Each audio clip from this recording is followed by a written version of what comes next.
ओम गंग गणपतये नमो नमः। श्रीमद् वाल्मीकि रामायण युद्धकांड 69वां सर्ग भाग 2/2। वृक्षों तथा शिलाओं का आयुध के रूप में धारण करने वाले बानर का योद्धा राक्षस सैनिकों पर अत्यंत कुपित होकर आकाश में उड़ उड़ कर विचरने लगे। कितने ही बानर शिरोमणि वीर मोटी मोटी शाखाओं वाले वृक्षों को हाथ में लेकर पृथ्वी पर विचरने लगे। उसी समय राक्षसों बानरों ने युद्ध का बड़ा भयंकर रूप धारण किया।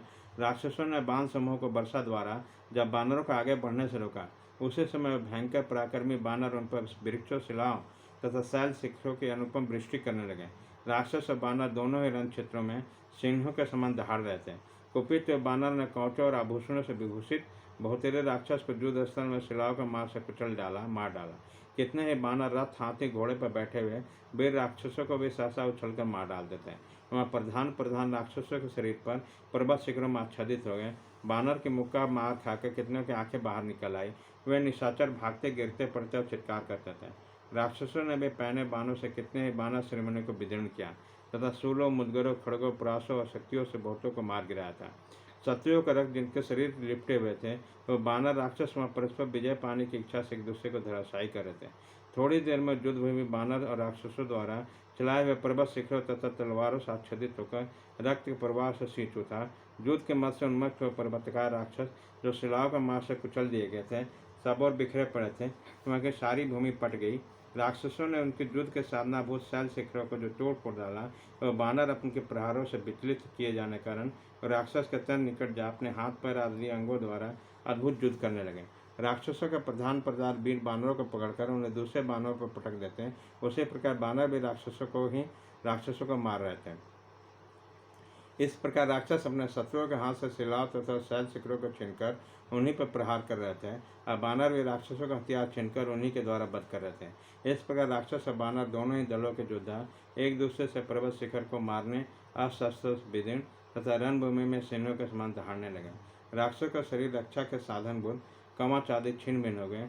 बानरों का मार खाकर वो अपने शरीर से उसी प्रकार रक्त बहाने लगे जिससे वृक्ष अपने तनों से गोद बहाया करते हैं। कितने ही बानर रणभूमि में रथ को, हाथी से हाथी को और घोड़े से घोड़े को मारकर गिराते थे। बानर एक पति को चढ़ाए हुए वृक्षों और शिलाओं को निशाचर योद्धा तीखे छुर पर अधचंद और भल्लो नामक बाणों से तोड़ फोड़ डालते थे।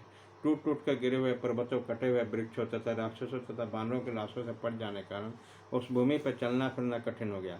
बानरों के चारी श्रेष्ठता गर्भ से भरी हुई तथा हर्ष और उत्साह से युक्त थी। उसके हृदय में दीनता नहीं थी तथा उन्होंने राक्षस के नाना प्रकार के आयुध छीनकर हस्तगत कर लिए। अतः वह संग्राम में पहुंचकर राक्षसों के साथ भय छोड़कर युद्ध कर रहे थे। इस प्रकार जब भयंकर मारकाट मची हुई थी, सब बानर प्रसन्न रहे थे। राक्षसों की राक्षस गिर रही थी। उसी समय महर्षि और देवगण हर्षनाद करने लगे।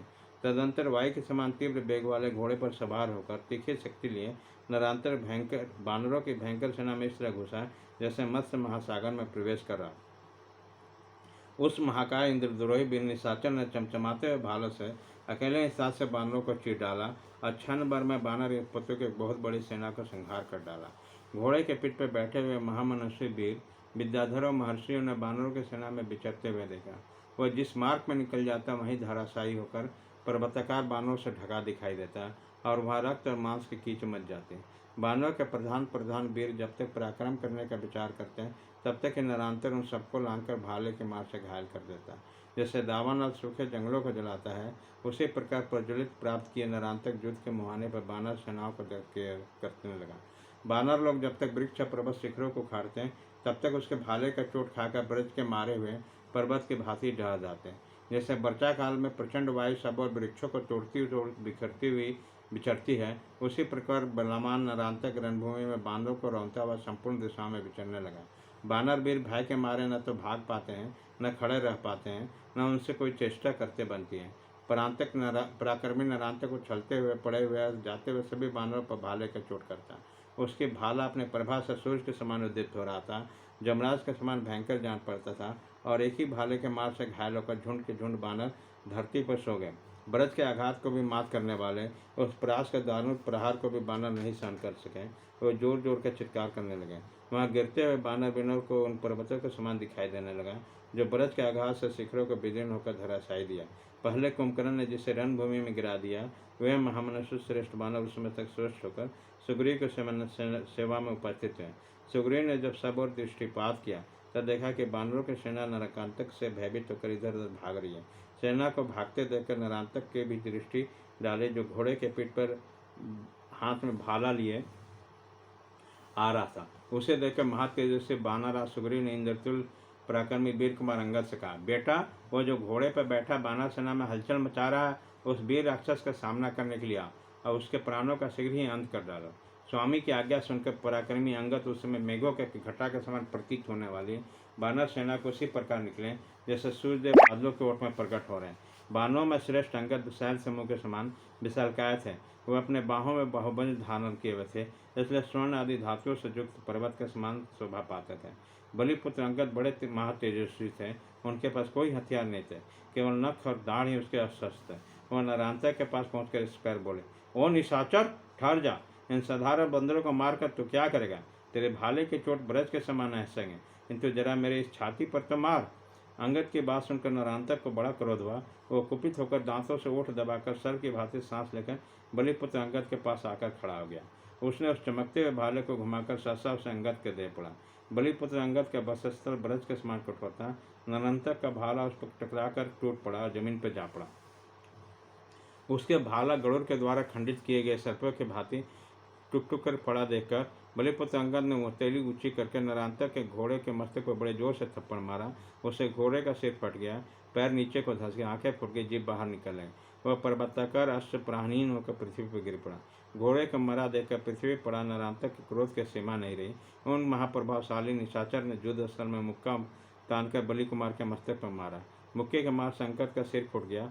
उसने वेगपूर्वक गरम गरम रक्त की धारा बहने लगी। उसके माथे पर जलन होने लगी। वह मूर्छित हो गई। थोड़ी देर में जब होश आया तब उसे राक्षस की शक्ति देखकर आश्चर्यचकित हो उठे। फिर अंगद ने पर्वत शिखर के समान अपना मुक्का ताना, जिसका वेग मृत्यु के समान था। फिर उसने महात्मा बलि कुमार ने उस नरांतक के छाती में प्रहार किया। मुक्के के आघात से नरांतक का हृदय विदीर्ण हो गया, मुख से ज्वाला से निकलने लगा, उसके सारे अंग लहलहान हो उठे। अब्रज के मारे पृथ्वी के भांति पृथ्वी पर गिर पड़ा। बलि कुमार के द्वारा युद्ध स्थल में उत्तम पराक्रमी नरांतक का मारे जाने पर आकाश में देवताओं ने और भूतल में बानरों ने बड़े जोर का हर्षनाद किया। अंगद ने श्री राम को मन को अत्यंत हर्ष प्रदान करने वाला परम दुष्कर पराक्रम किया था। उधर श्री रामचंद्र जी को भी बड़ा विस्मय हुआ। तत्पश्चात भीष्म कर्म करने वाला अंगद पुनः युद्ध के लिए हर्ष और उत्साह से भर गए। इसी प्रकार श्री वाल्मीकि निर्मित रामायण आदि काम युद्ध कांड में 69वां सर्ग पूरा हुआ।